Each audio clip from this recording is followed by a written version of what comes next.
నందమూరి బాలకృష్ణ గారికి పద్మభూషణ్ అవార్డు వచ్చిందని నందమూరి బాలకృష్ణ గారి ఇంటికి చేరుకున్న మెగాస్టార్ చిరంజీవి గారు. పద్మ అవార్డుల ప్రధానోత్సవం ఎంత గ్రాండ్గా ఢిల్లీలో జరిగిందో మనందరికీ తెలిసిందే.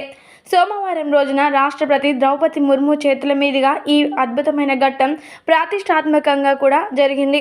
అయితే మరి ఈ పద్మభూషణ్ అవార్డు నందమూరి బాలకృష్ణ గారు అందుకోవడంతో ప్రతి ఒక్కరు కూడా ఎంతగానో సంతోషాలు వ్యక్తపరుస్తూ ఉన్నారు.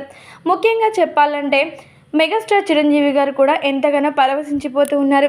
అయితే బాలకృష్ణ గారికి ఈ అవార్డు వచ్చిందని తెలుసుకున్న చిరంజీవి గారు నేరుగా బాలకృష్ణ గారి ఇంటికి వెళ్ళారట. ఇక ఇంటికి వెళ్ళడం మాత్రమే కాకుండా బాలకృష్ణ గారితో మాట్లాడుతూ, మీకు మాత్రం ఇలాంటి ఒక గొప్ప పద్మభూషణ్ అవార్డు రావడం చాలా సంతోషకరంగా అనిపిస్తోంది.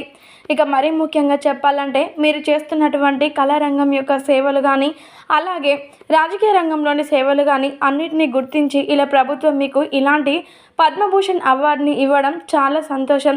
ఏదైతేనే ఇలాంటి మరెన్నో అవకాశాలని, అవార్డులని మీరు అందుకోవాలని నేను మనస్ఫూర్తిగా కోరుకుంటున్నాను అంటూ నందమూరి బాలకృష్ణ గారికి హృదయపూర్వక శుభాకాంక్షలు తెలిపారట మెగాస్టార్ చిరంజీవి గారు. దీంతో ఈ విషయాలు కాస్త నెట్టింట ఎంతగానో వైరల్గా మారుతూ ఉన్నాయి. మరి చిరంజీవి గారు ఇలాంటి వ్యాఖ్యలు చేయడంతో బాలకృష్ణ గారు కూడా చాలా ఆనందాలు వ్యక్తపరుస్తూ ఉన్నారట.